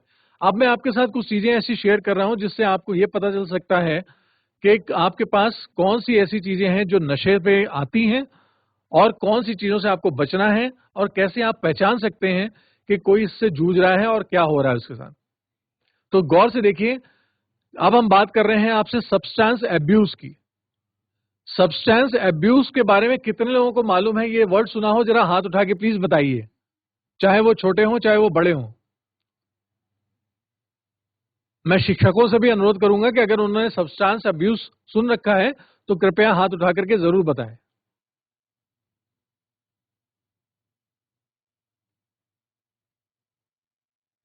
चलिए, मैं आपके साथ एक बार बता देता हूं कि सब्सटेंस अब्यूज एक हरकत को बोला जाता है जो कि हमारे लिए मेंटल इलनेस के लिए बहुत ज्यादा बुरी होती है। क्या होता है सब्सटेंस अब्यूज? देखिए, कोई भी ऐसा सब्सटेंस यानी कोई भी ऐसा चीज का इंटेक करना या उसका इस्तेमाल करना जो कि अल्कोहल जैसा जुड़ा हुआ हो या अन्य कोई ड्रग्स से जुड़ा हुआ हो, इलीगल हो चाहे वो लीगल हो, और उसका अब्यूज से होता है जब आप उसको एक नियमित, एक संयमित मात्रा से अधिक करने लग जाए, तब वो अब्यूज बन जाता है। यानी कुछ मामलों में अगर आप देखते हैं कि कोई चीज एज अ दवाई आपके लिए काम करती है, लेकिन अगर वो अति करने लगेंगे तो वो आपके लिए सब्सटेंस अब्यूज बन जाएगी। उसको सब्सटेंस अब्यूज करते हैं। तो ये क्या हो सकती है? ये आपको रिस्क फैक्टर कहां कहां देती है देख लीजिए। ये फिजिकल हेल्थ में आपके लिए कंसर्न करेंगी, बहुत ज्यादा करेंगे तो आपके लिए कैंसर भी हो सकता है, डिजीजेज आती हैं। अगर मैं आप लोगों से पूछूं कि शुगर, चीनी भी अगर आप बहुत ज्यादा खा लेंगे तो वो सब्सटेंस अब्यूज का रूप ले लेती है और हमारी बॉडी में डायबिटीज के कारण पैदा कर देती है। और इसी तरह से अगर आप देखेंगे कि जब आप ये आगे शुगर की बात कर रहे हैं तो वैसे नशा, और इसके करने के बाद जो आपको फिजिकल इश्यूज आएंगे, अगर कोई नशा कर रहा है जिसके पास नशा अतिरेक हो गया, आप नोट कर सकते हैं, समझ सकते हैं। वो बच्चे की आंखें लाल होना शुरू हो जाएंगी, वो ज्यादातर लोगों से बात कम करेगा, भीड़ वाली जगह से, दोस्तों की गैदरिंग से बचेगा। उसके बाद परिवार में बता देते हैं कि अगर वो सोता है तो ज्यादातर वो सर ढक करके सोने की कोशिश करेगा। आप अक्सर देखेंगे उसका सर ढका हुआ होगा और दिन के ज्यादातर समय वो सोने में बिताएगा। चिड़चिड़ाहट होगी, गुस्सैल होगा, भूख कम लगेगी उसको, खाना कम खाएगा, और ये जब सब्सटेंस लेता है या कोई इस तरह की चीजें वो खाता है, उसके बाद आप देखेंगे उसके शरीर में कंपकपी भी आना शुरू हो जाएगी, कमजोरी महसूस होनी, उसका कंसंट्रेशन एक तरफ नहीं लगेगा, उसका ध्यान बटेगा इधर से उधर। आप ऐसे कुछ चिन्हों से पहचान सकते हैं कि यकीनन ये व्यक्ति आज की तारीख में कुछ गलत इंटेक कर रहा है, जिस पे हमें ध्यान देने की जरूरत है। साइकोलॉजिकल प्रॉब्लम उसके साथ क्या होंगे कि वो कहीं पे भी एक साथ ध्यान नहीं लगा पाएगा, पढ़ी हुई चीजें भूल रहा होगा, उसकी याददाश्त कमजोरी हो रही होगी, या जो आप सवाल पूछ रहे होंगे, जो आप बात कर रहे होंगे, उस बात के अलावा वो कुछ और बातें बोल रहा होगा। वो ऐसी बातें बोल रहा होगा जो शायद आपके सवाल से जुड़ी भी नहीं है, आपकी बात से जुड़ी नहीं है, या कई बार उसको हम कहते हैं मटरिंग करना। वो खुद में बड़बड़ाने लगता है, अपना ही बुदबुदाएगा, खुद ही सवाल पूछेगा और खुद ही जवाब देना शुरू करेगा। तो ऐसे जब आपको चीजें दिखने लगे तो आप समझ जाइए कि कहीं ना कहीं ये व्यक्ति किसी बुरी चीजों के साथ लिप्त है। ये कैसी हो सकती है? ये अल्कोहल भी हो सकती है, निकोटिन हो सकती है, कैफीन यानी जो आप कॉफी पीते हैं या चाय पीते हैं, वो अगर बहुत ज्यादा स्ट्रांग या दिन में बहुत ज्यादा क्वांटिटी कर देते हैं तो वो भी आपके लिए कहीं ना कहीं सब्सटेंस का रूप ले लेती है और आपके ऑर्गन्स को नुकसान पहुंचाती है, और ये भी नशे का रूप बन जाती है। आप देखेंगे बहुत सारे लोग ऐसे आपको मिलेंगे जब कहेंगे कि जब तक चाय नहीं पीता तब तक मेरा दिमाग नहीं खुल रहा, मेरा काम करने का मन नहीं कर रहा। तो कहीं ना कहीं आप उस चाय के नशे के आदी हो चुके हैं। नशा इस तरह से बनता है कि वो किसी भी चीज का हो सकता है। इसी तरह से कुछ फैब्रिकेटेड डिजाइनर ड्रग्स भी होती हैं। ये कैसे आता है ये भी मैं आपको बता देता हूं। नॉर्मली जब कोई नशे में संलिप्त होता है तो पहला रीजन ये हो जाता है जेनेटिक। जेनेटिक इस तरह से हो सकता है कि या तो उसके परिवार में कोई नशा करता रहा हो, या उसके माहौल में करा जा रहा हो, या उसके आसपास के एनवायरनमेंट में ऐसे लोग हों जो नशे के आदी हों। तो उस तरह से वो आदतों को कई बार दूसरों से ले लेता है। जैसे बगल में अड़ोस पड़ोस में कई ऐसे लोग हैं जो सिगरेट दिन भर पीते रहते हैं, कई बार ऐसे लोगों से सामना होता रहता है। तो वो सिगरेट हमारे लिए कई बार ऐसा उत्प्रेरक बन जाता है कि जब हम कभी भी बढ़ते हैं तो हमें वो रोकने की बात नहीं करता है, हमें लगता है हाँ ठीक है, ये एक हमारी रोजमर्रा की भाषा में है। ऐसे ही क्यूरियोसिटी इसलिए है कि ये शौक वाली बात है, आखिर इसमें है क्या, ये जानने के लिए जरा पता करते हैं। और ये शौक ही ऐसा है जो आपको सबसे पहले कोई भी सब्सटेंस को इनटेक करने के लिए आगे बढ़ाता है। यानी पहली बार उसका स्वाद लेना, आप पहली बार शराब का, सिगरेट का या किसी अन्य नशे का जब स्वाद लग जाता है तब आपके अंदर से दोबारा इच्छा जागृत होना स्वाभाविक सी बात है। लेकिन जब तक आपको वो स्वाद नहीं लगा है तब तक आपको उस चीज के बारे में आदी नहीं होगा। और जो सबसे कॉमन एरिया है वो है पीयर प्रेशर। पीयर प्रेशर मतलब दोस्तों के साथ में जाकर के आपको नशा ये इतना ज्यादा हो जाता है कि आपको जोड़ा जाता है। आप दोस्तों, बच्चों आप ध्यान दीजिएगा, आप लोगों के पास कई दोस्त ऐसे हैं ना जो कहते हैं ये नहीं करोगे तो तुम मेरे दोस्त नहीं हो। ऐसा कहते हैं ना कि कई लोग कहते हैं कि मेरे दोस्त हो तो तुम्हें ये भी करना पड़ेगा। तो ये दोस्त लोग जो होते हैं ये सबसे ज्यादा आपको इस चीज के लिए आगे बढ़ाने का काम करते हैं, और तब वो आपको इस तरह से आदी करना शुरू करते हैं। तो कभी भी अगर आपको कोई एक ऐसा दोस्त मिले जो आपको अनचाही चीजों के लिए आगे बढ़ाए तो उससे दोस्ती दूर होना ज्यादा अच्छा है। उस जगह पर आप एक लाइन कह सकते हैं, याद कर लीजिए, सी यू लेटर एलिगेटर। क्या बोलेंगे? एक बार जरा जोर से बोल के बताइए, सी यू लेटर एलिगेटर। बच्चों जरा बोल के दिखाओ एक बार जोर से। ऐसी टंगसा। जी हाँ, बोलिए, see you later. See you later alligator. हाँ, शाबाश, फिर से बोलिए एक बार। See you later alligator. बहुत बहुत धन्यवाद, शाबाश शाबाश, आपके लिए शाबाशियां। एलिगेटर इसलिए क्योंकि आपको पता है ना एलिगेटर की कहानी है, जिसमें एलिगेटर क्या करता है, बंदर को ले जाता है अपने साथ पानी में। तो ऐसे ही कोई जो नुकसानदायक आदमी है वो आपको इस चीज तरह का नशे का आदी बनाता है, स्वाद लगाता है और उसके बाद फिर आपके जीवन को वो बिगाड़ देता है। इस जगह आपको ध्यान रखना होता है कि मुझे आगे से कभी ऐसे लोगों का साथ नहीं देना है। अच्छा बच्चों, अब आप लोगों के पास अगर कोई सवाल हो तो आप मुझसे पूछ सकते हैं। और आपको ये जरूर बताना चाहेंगे, जिस तरह से आप लोग अपने मोबाइल का ध्यान देते हैं ना, बड़ा अलर्ट होकर के, कि मोबाइल की बैटरी कम ना हो जाए, 10% हो गई, 20% हो गई, तुरंत इसको चार्जिंग में लगाना है। तो जैसे ही आपको कभी भी ऐसा लगे कि आपका थोड़ा सा मूड ऑफ है, आपका दिन खराब जा रहा है, उदासी ज्यादा है, परेशानी ज्यादा है, तो उस वक्त तुरंत अपने आप को उत्साहित करने के लिए अपने शिक्षक या अपने अभिभावक से तुरंत सलाह ले लीजिएगा, ताकि वो आपका मूड फिर से अच्छा कर सके। सेल्फ केयर आपके लिए बहुत जरूरी है और आपको अलर्ट होना इस मामले में बहुत जरूरी है। और आपके साथ ये पिक्चर शेयर करना चाहूंगा, जरा गौर से देख लीजिए। आप लोगों ने गांधी जी के 3 बंदर सुन रखे हैं? जरा हाथ उठा के बताइए। शाबाश। और ये चौथा बंदर हमारी तरफ से है। तो पहला बंदर क्या कहता है? बुरा ना देखो। दूसरा कहता है बुरा ना सुनो। तीसरा कहता है बुरा ना कहो। और चौथा कहता है बुरा ना करो। तो बुरा काम करने से मना कर रहा है चौथा बंदर। तो आप लोगों को यह ध्यान रखना है कि आपके जीवन में कभी भी कोई ऐसी घटनाएं हो रही हो, आसपास हो रही हो, जो बुरा है, उसका प्रभाव आप अपने ऊपर ना लीजिएगा। मैं एक बस छोटी सी एक्सरसाइज करा रहा हूं, उसके बाद आप लोगों को छुट्टी मिलेगी, आजादी हो जाएगी। जरा मेरे साथ एक एक्सरसाइज करिए। आप लोग जरा 1 से लेकर 9 तक के बीच में कोई एक नंबर सोच लीजिए मन में। सोच लिया? हाथ उठा के बताएं। बढ़िया। अब उस एक नंबर को 9 से गुणा कर दीजिए। गुणा कर दिए तो बताइए, हो गया? गुणा कर दीजिए सर, मल्टीप्लाई कर दीजिए। जो आपने नंबर सोचा था उसको 9 से मल्टीप्लाई कर दीजिए।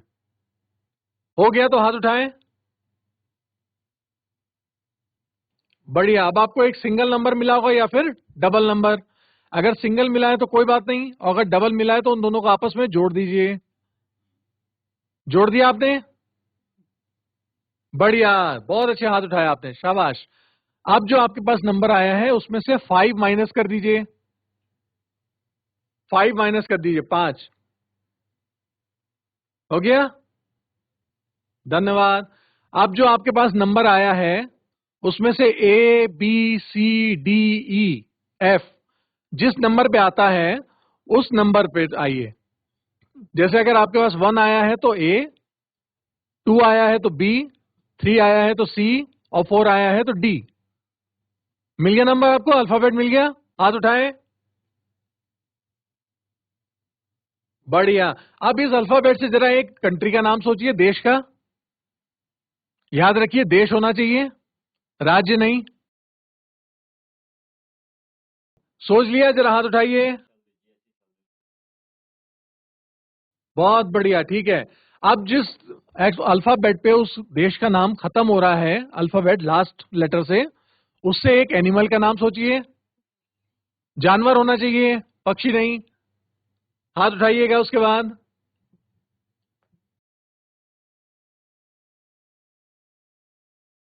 जानवर का नाम सोच लिया आपने लास्ट लेटर से?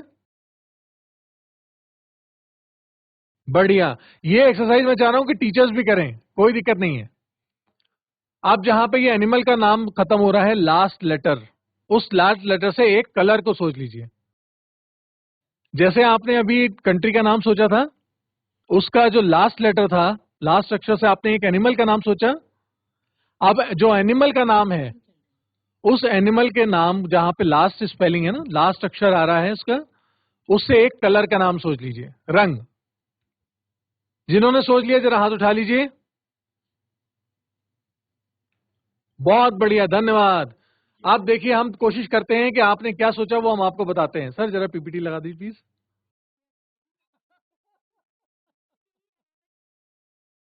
बच्चों, आप लोगों ने डेनमार्क कंट्री सोची थी और कंगारू एनिमल सोचा था और ऑरेंज कलर सोचा था।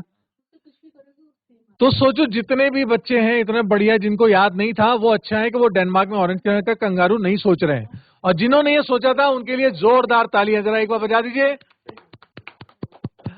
धन्यवाद। आप लोगों के लिए बहुत बहुत शुभकामनाएं। आप लोग बहुत अच्छे से रहें। अगर कोई सवाल जवाब हो तो प्लीज जरूर पूछिए, हमें अच्छा लगेगा आपकी बातों का जवाब देते हुए।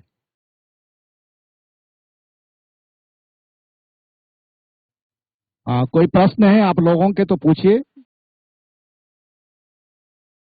उठाइए, बताइए। किसी छात्र का, किसी शिक्षक साथी का यदि कोई सवाल है, कोई जवाब है, कोई क्वेरी है तो वो पूछ सकते हैं। ये प्रश्नोत्तर सेशन रखा हुआ आपके लिए, शायद नहीं। आपके सवाल पूछने से ये अच्छा होगा कि दूसरों के लिए भला हो जाएगा, क्योंकि वो सूचना और भी लोगों तक पहुंचेगी। बच्चों, आपका प्रश्न पूछना, बच्चे का जिज्ञासु होना हमारी सफलता होगी। तो जिज्ञासु अगर है, बच्चे का मनोमस्तिष्क हमेशा जिज्ञासु रहना चाहिए। तो आप में से कोई भी बच्चा, बालिका या छात्र जो भी पूछना चाहते हैं, हैंड्स अप करिए। या हमारे अध्यापक बैठे हैं, देखो मेंटल हेल्थ तो हमसे भी जुड़ी हुई है, आप लोग भी कोई प्रश्न पूछ सकते हैं। हाथ खड़ा करिए। जैसी गुनीला खेत आपका अनम्यूट कर रहे हैं, अब पूछिए, अपना क्वेश्चन पूछिए। सर मुझे गुस्सा बहुत आता है। क्या बात है, बहुत अच्छी बात करी आपने। हाँ, और आगे बात बोलें, आगे बात बताएं। मुझे गुस्सा इतना आता है कि मैं अपने सामने वाले को जिंदा खत्म करने पे तुल जाता हूँ। बिल्कुल बिल्कुल। नो डाउट, हमने बताया नहीं, लेकिन 75% लोगों को गुस्सा आता है। और इसका जवाब अब डॉक्टर पवन शर्मा देंगे। बहुत अच्छी बात है, गुस्सा आता है, ये अच्छी बात है। नहीं आता होता तो शायद चिंता का विषय था। अब जब गुस्सा आता है तो इसको हमें कैसे कंट्रोल करना है और कैसे संयमित करना है, ये बात आप समझ लीजिए। कि जो भी आपके पास गुस्सा आ रहा है, जनरली हम लोगों के पास गुस्सा तब आता है जब हमारे मन की कोई बात नहीं होती है, या हम हर चीज पे आधिपत्य रखना चाहते हैं, कंट्रोल हमारा होना चाहिए। लेकिन अगर हमारा कंट्रोल नहीं है तो ये हमारे लिए एक तरह से चुनौती होती है, और चुनौती में हमारे पास ये गुस्सा आ रहा है। लेकिन आपको ये जरूर ध्यान रखना होता है कि इस गुस्से का हम इस्तेमाल क्या करें, क्योंकि जब आपके पास गुस्सा आता है, आपका शारीरिक बल बहुत ज्यादा बढ़ जाता है। तो बेहतर होगा कि जब कभी आप किसी बड़े लोगों के साथ में हो और गुस्सा आ जाए, तो आप सिर्फ 10 से लेकर 9 तक, या 10 से लेकर 1 तक कर लीजिए, उल्टी गिनती गिन लिया करिए। और दूसरी बात ये कर लीजिए कि गुस्सा आने के बाद आपको अगर उसको कुछ अपशब्द कहने का मन आ रहा है या कुछ बुरा कहने का मन आ रहा है, तो सिर्फ इतना कहिएगा कि इसको आज नहीं, कल बताऊंगा। उसको टाल दीजिए कि मैं अभी नहीं, इसका जवाब मैं इसको कल दे सकता हूं, मैं ये बात इससे कल बोलूंगा या परसों बोलूंगा। जैसे ही आप ऐसे कहेंगे सर मैं तो आपके ऊपर बोलता से कुछ वो, नहीं हूँ। जी, तो आप क्या करते हैं उसके बाद सर उस गुस्से पे? मैं सीधे हाथ पैर चलाता हूँ। हाँ, तो यही मैं आपसे कहना चाह रहा हूं, ये आपका गलत व्यवहार हो जाएगा। ठीक है ना? आप अगर कुछ बोलना भी चाह रहे हैं, कुछ कहना भी चाह रहे हैं, तो भी। अच्छा, मुझे ये बताइए कि आप घर में सबसे छोटे बच्चे हैं? Yes sir. आपके बड़े भाई बहन हैं? हाँ। ओके, ठीक है, कोई बात नहीं। जरूर ये कुछ चीजें ऐसी होती हैं जो हम लोगों के पास घरेलू माहौल से हमें कंडीशनिंग मिल जाती है ऐसी। मैं इसके लिए चाहूंगा कि जब कभी भी ऐसा मौका लगे, तो आपके अभिभावक अगर हमसे इस बात संबंध में बात करेंगे, तो हम उनके लिए बहुत सारे ऐसे उपाय बता सकेंगे जिससे वो आपको इस समस्या से निपटने में मदद करेंगे। हाँ, आपके लिए सिर्फ इतना कह सकता हूं कि आपको ये ध्यान रखना है कि जब आप किसी के साथ भी हैं, दोस्ती बनाने के लिए आपको अच्छा काम करना पड़ेगा। जरा आप इस वक्त अभी इमेजिन कर सकते हैं कि आपको गुस्सा आ रहा है किसी पे? क्या आप अभी कल्पना कर सकते हैं? हाँ। ठीक है, बहुत बढ़िया बात है। और आपका मनपसंद गाना कौन सा है? कोई याद है आपको? आपका मनपसंद, आपको गाना याद है कोई? नहीं। कोई गाना पसंद है आपको? मुझे गाना सुनना पसंद नहीं है। अच्छा, क्या पसंद है आपको? डांस करना। बहुत बढ़िया, बहुत बढ़िया। देखिए, आपने इतनी अच्छी बात बोली है। आपके पास टैलेंट है। आपके पास डांस का कोई एक बहुत अच्छा सा मूव हो, क्या वो आप इस वक्त कर सकते हैं? छोटा सा। हाँ। कर सकते हैं ना? बहुत बढ़िया। हम आपको अभी स्क्रीन पे ले रहे हैं, प्लीज आप बीच में आ जाइए।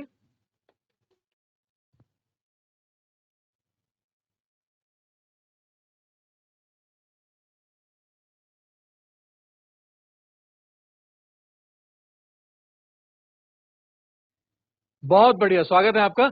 अब मैं आपसे रिक्वेस्ट करूंगा कि आप सिर्फ एक बार अपना गुस्से का स्वभाव याद करिए कि आपको गुस्सा आ रहा है, और आप अपना मन चाहा एक बार डांस मूव करके वो दिखा दीजिए बस।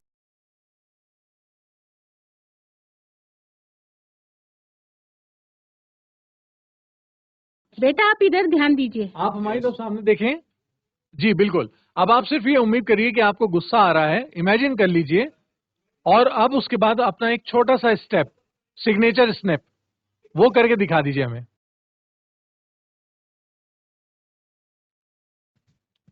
अगर मैं गुस्सा इमेजिन क्या कर आप रहा हूँ तो अपना ये स्टेप नहीं कर पा रहा हूँ। ओके, तो आप जरा गुस्सा इमेजिन करके अपना ये जो सिग्नेचर स्टेप है इसको इमेजिन करके दिखाइए। इसको इमेजिन कर पा रहे हैं आप? नहीं। आपका जो स्टेप है उसको इमेजिन कर पा रहे हैं? नहीं। जो डांस स्टेप है उसको इमेजिन करिए जरा। हाँ, दाईं तरफ देखिए, नीचे, दाईं तरफ नीचे देखिए, अब इमेजिन करिए। यस, अब इमेजिन करिए।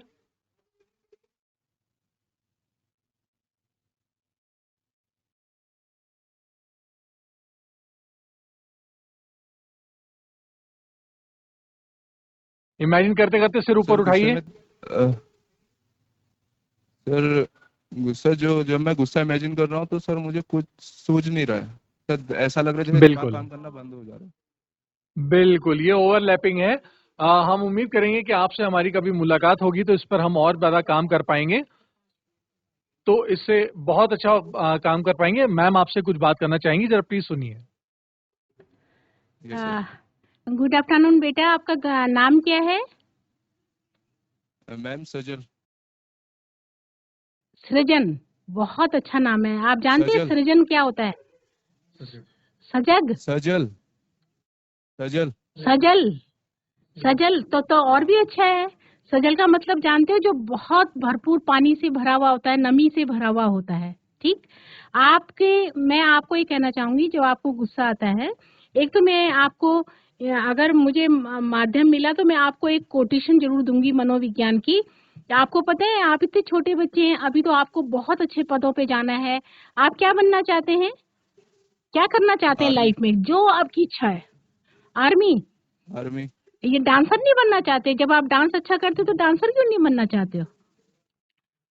तो इसमें आपको बेटा, अगर आप 1 मिनट का भी गुस्सा अगर हम लोग करते हैं तो इसमें आपको पता है क्या होता है हमारी, मैं आपको बताना चाहूंगी कि आपकी 1 मिनट का गुस्सा जो होता है वो आपके 4 से 5 घंटे तक की इम्यूनिटी को कमजोर कर देता है।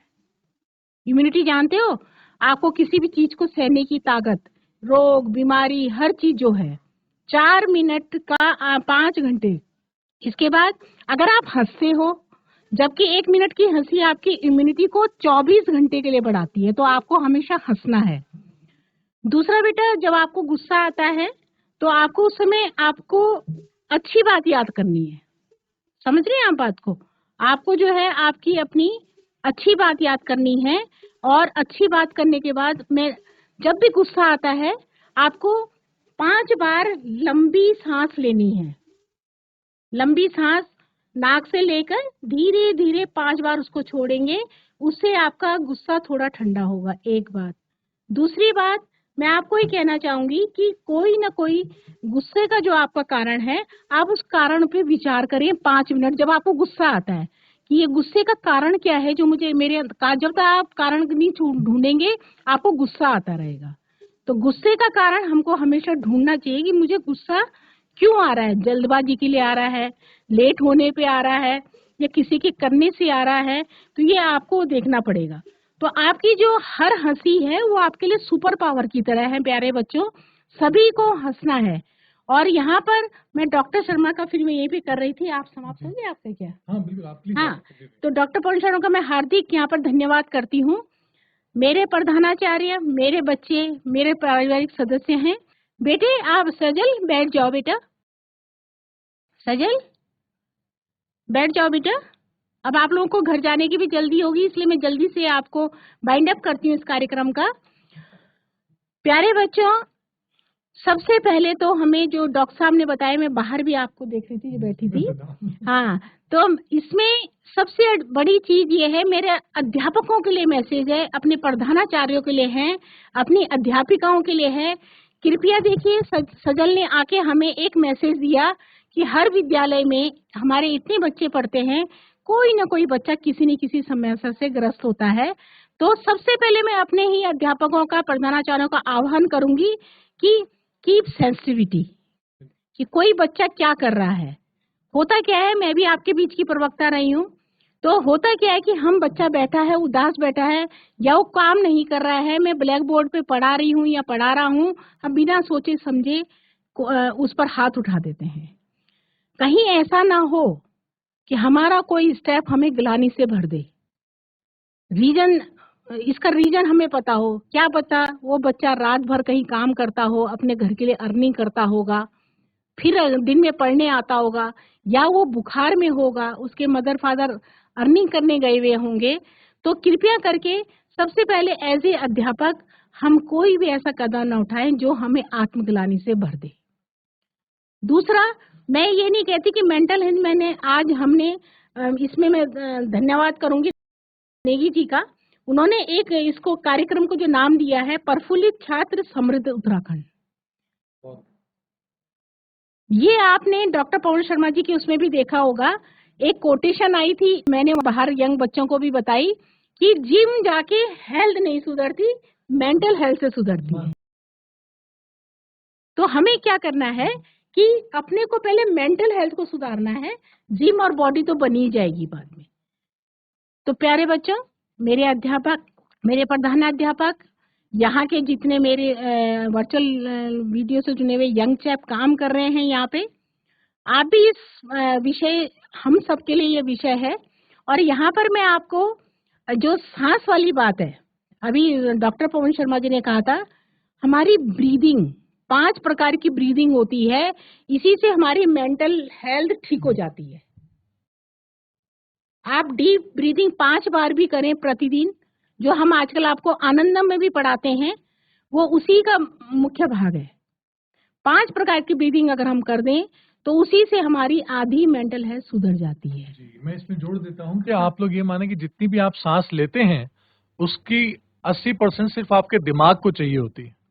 आप चाहें तो अभी एक खेल खेल सकते हैं, अपनी नाक बंद कर लीजिए और मुंह भी बंद कर लीजिए, कुछ नहीं हो सकता। और देखिए सबसे पहला असर होगा तो आपके सिर पे होगा, आपका सिर दर्द होना शुरू हो जाएगा। तो यानी आपके दिमाग को आपकी सबसे ज्यादा ऑक्सीजन की जरूरत पड़ती है। तो आप सांस लें पूरी तरह से, जैसा मैम बता रही हैं, बहुत काम आएगा। और आगे भविष्य में हम आपको इस तरह की बहुत सारी चीजें और बता पाएंगे जो शायद आपके लिए बहुत काम करेंगी। मुख्यतः मेरा मैसेज ये है कि जो आप सांस लेने का ढंग सुधारिए। अभी जो आप और मैं सांस ले रहे हैं, ये सांस केवल हमारी लंग्स तक जाती है, लेकिन अगर आप इसको थोड़ा गहराई से लेंगे, ये डायफ्राम से नीचे तक जाती है, और जब ये यहाँ तक जाती है तो ये आपके मस्तिष्क से ऑक्सीजन को पहुंचाती है। तो कोशिश हमारी होनी चाहिए कि हम डीप ब्रीदिंग करें, आदत डालनी पड़ेगी। अभी हम हल्की लेते हैं, वो हमारी एक नेचुरल है, लेकिन अगर हम कोशिश करें तो हम डीप ब्रीदिंग शुरू करेंगे, वो हमारे मनोमस्तिष्क और मानसिक स्वास्थ्य के लिए बेस्ट होती है। यहाँ पर मैं एक मैसेज अपने पूरे विद्यालयों को देना चाहूंगी कि 3H, मेरे प्रधानाचार्य, मेरे अध्यापक, मेरे बच्चे, हमारा सारा सिस्टम याद रखें। जब भी आपको गुस्सा आए या आप सैड हों, उदास हों, तो उस समय 3 चीजें याद रखिए। बैठिए, लंबी सांस लीजिए और अपने लिए ही बोलिए, I am healing, I am healthy, then I am happy. आप हील कर रहे हैं, हील करने के बाद आप हेल्दी हो रहे हैं। अगर आप हेल्दी हो गए तो हैप्पी हो गए। तो कोई एक बच्चा बताएगा क्या बताया है? जब आपको कभी उदासी हो, गुस्सा आए, आप बैठ के एक लंबी सांस लेंगे और 3 चीज बोलेंगे, आई एम, सब बच्चे दोहराइए मेरे साथ, आई एम हीलिंग। जी, ऐसी इच्छा। बच्चों माइक ले लीजिए। एक बच्चा ले लीजिए। ये मैसेज सबको जाना चाहिए। जब भी आपको कोई भी जिंदगी में ये उत्थान पतन परिवर्तन सब चलते रहते हैं, कुछ भी हो, बस ये याद रखना है, आई एम हीलिंग। कौन बच्चा बोल रहा है? एक साथ बोलिए, I am healing, I am healthy, I am healthy, I am happy. दोबारा करती हूँ बेटा, आप रिस्पॉन्स दे रहे हैं। आप, आई एम हीलिंग,